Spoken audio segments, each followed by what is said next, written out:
alarms started ringing. We heard screams, we heard throwing, we heard like just a lot of commotion. We were like, okay, no, this is real. We got to go. Carling Sioui is a survivor of the fire that ravaged this 3-story condo building in Old Montreal. She says she was staying the night in her friend's Airbnb on the 15th of March before the fire broke out at 5:45 a.m. on the 16th, an experience she says she's still recovering from. When we saw the smoke in the doorway, that we realized, okay, we might actually not survive this. Sioui and her friend Johannes were woken up by fire alarms and didn't think too much of it until they heard screams. They opened their door but couldn't escape because of heavy smoke. We tried to go by the door, did not work. Ran to the window, tried to open the one on the left. It didn't open, like it was sealed shut. The two then tried another window, which Sioui says was taped shut. The pair somehow managed to escape and stood on a small ledge outside about 10 meters from the ground while they waited for help to arrive. We could hear the people in the other rooms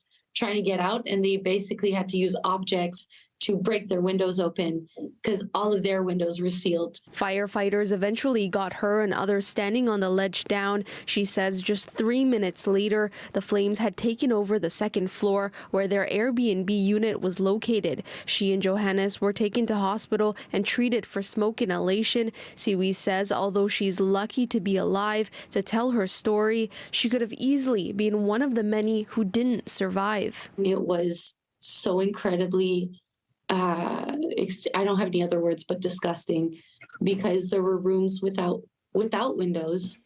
There were rooms with windows that couldn't open.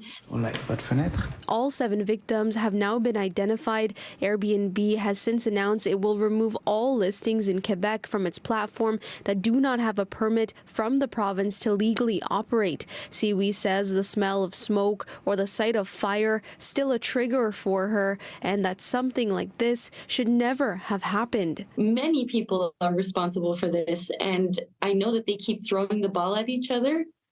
But at some point, there's going to have to be some sort of change, solution, compensation, and also justice, because there are so many families that have been broken because of this. In Montreal, Felisha Adam, City News.